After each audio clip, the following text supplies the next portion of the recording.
Hey guys, this is Vivi here. Thank you so much for stopping by my channel. Today's video, I'm gonna review this Nintendo LABO VR kit. Originally, I planned to do this video as an unboxing video, but on the release day after I picked this up, unbox this, I think that I need to assemble everything first because every model in this kit is very different. It's at its own kind. It's very unique. And I think I need to play around a little bit, get some experience first, then I can do the review. So here I got a list of questions from my friend. Today's video I'm gonna talk about it, and I think without further ado, let's review it. So what is LABO? In my word, LABO is a cardboard toy that you need to assemble everything yourself, and then the model you made will work with the game on the console. The game will also have some education part, will teach you the basic physics, science, and technology which works behind this whole kit. This is the fourth set of Nintendo LABO. The previous one are the Variety Pack, Robot, and the Moto. This one is pretty special because it works with VR, virtual reality. I mean, VR is not a new word in this modern world, but it still sounds very cool, virtual reality, right? LABO has three parts: make, play, and discover. Make is assemble part. Play is how to play the game on the console. Discover is about the education part I just talked about. I don't feel the assemble part, the make part, is more difficult than the others. It's pretty much the same as the other kits. Each model has an estimate building time. The longer the building time is, the more complicated the model will be. Tutorials in this kit are pretty the same as the previous one, very detailed. It is much detailed than IKEA. And in the tutorial, you can zoom in, zoom out, fast forward, go fast backward, you can rotate everything, you can check the model at every angle. It is very easy to understand how to build the thing. You don't need to read all the dialogues. Actually, I feel a little regret that I skipped most of the dialogues because they're so cute and entertaining. Just remember, although the tutorials are very detailed, but you still need to be very careful about the steps. I was doing the live stream when I'm building the elephant and the camera. I made some mistake, so my elephant was not working and my camera was not functioning in the right way. It took me some time to do the troubleshooting. Eventually, they work right now. But I was feeling so upset at one point. I was thinking that I'm doing everything right. I might just cannot fix the problem. But luckily, I fixed my mistakes. Next, let's talk about the play part. I think the gaming part is what my friends are most curious about. The gameplay part, especially with the VR goggle, is very unique. It is not only about the goggle. It involves the structure of the cardboard and involves the technology of the Joy-Con and the console. It uses the IR camera, the gyroscope, and accelerometer.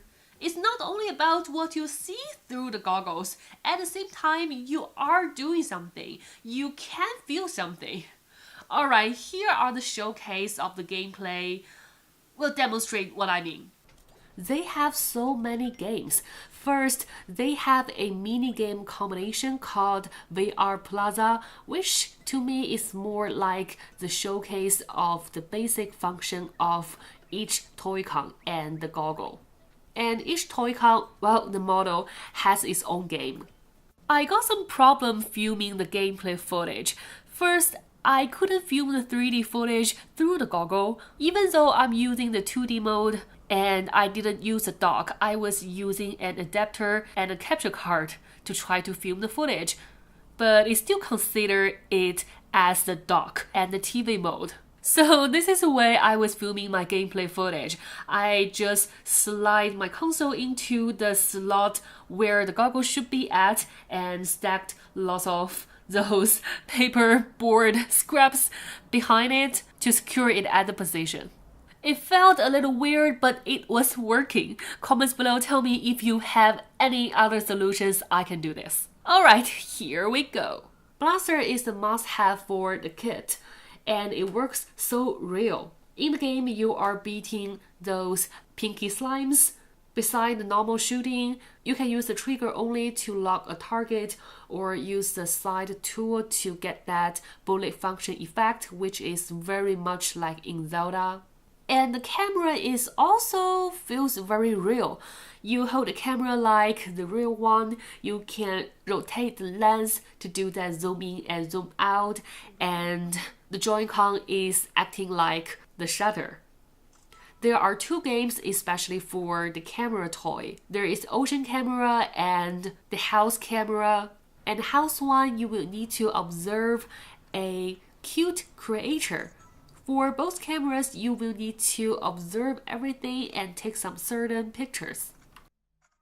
The wing paddle is the funniest one. You step on that paddle and it will bring you a gust onto your face. It gives you that real wind effect. And it can work with the bird one. The bird game is my favorite one. You are exploring the whole world and collecting resources for feeding the birds. It makes me feel like exploring the world in Zelda. And the bird game is the only one that can let you to play two toys at the same time. The bird can work with the winged paddle or the winged wheel. Using the winged paddle, it can let your bird to fly faster. And the pinwheel works like a whistle, which will guide your baby birds to collect the resources for you. The pinwheel is the easiest toy in this kit. It only gets some mini games in the VR Plaza. The elephant looks so funny and cute. It has two games, Marble Run, which is more like a physics strategy game. Another one is 3D doodle drawing, just as its name. Oh, I want to say that the Discover, which is the education part inside the game, it is not boring at all. Nintendo created some characters that they will chat about the knowledge in very funny dialogues and very easy to understand. They will talk about the knowledge step by step. To an adult, some of the knowledge are very basic, but some of the knowledge are pretty interesting to know. Alright, next question is how do I feel about wearing these goggles? Some people said it's a little tired to hold this goggle all the time, but I'll say it's not a big deal. The goggle will need to work with the model. Every model has a slot that you can slide the goggle into. Actually, you don't need a strap to secure the goggle onto your head.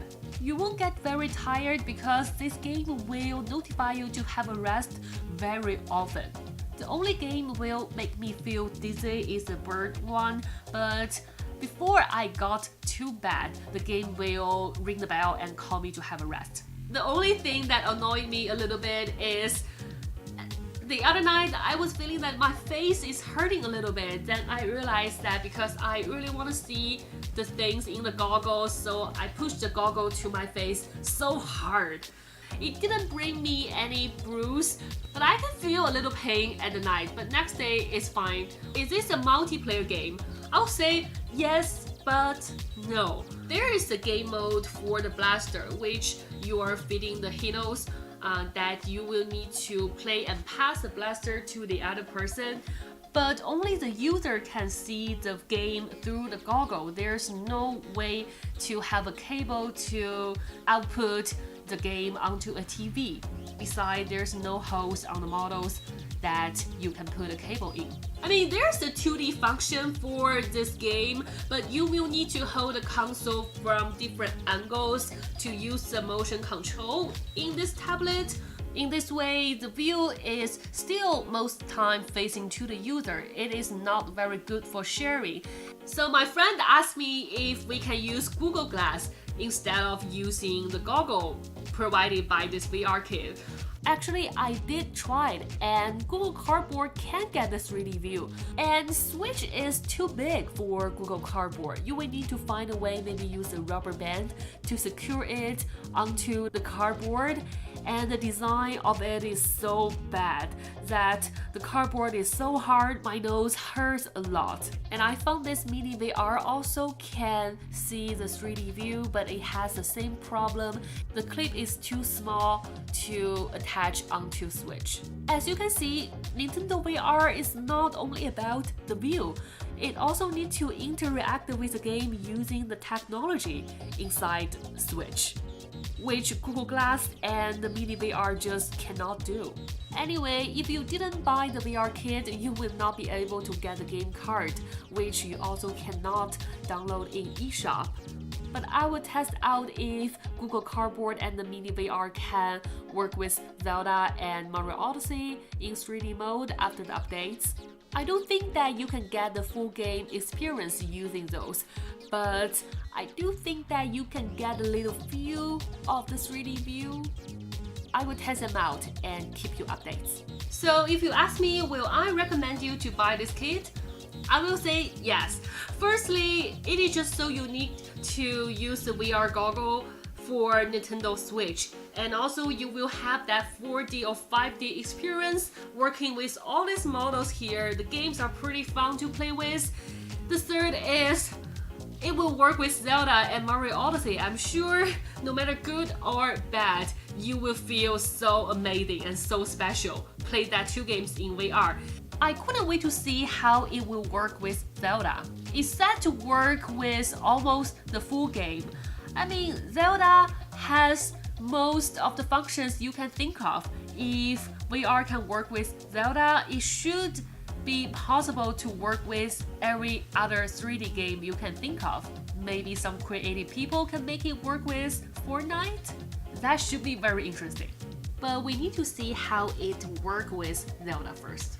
Before, I saw a video that a Japanese guy made a shotgun for Splatoon 2, so I assume that some people will do something about the VR.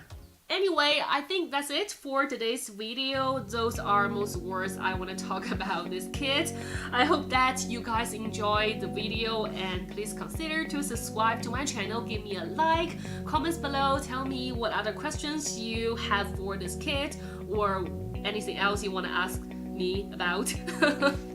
And that's it. And I'm Vivy. Thank you so much for being here, and I will see you guys soon in my future videos. Bye!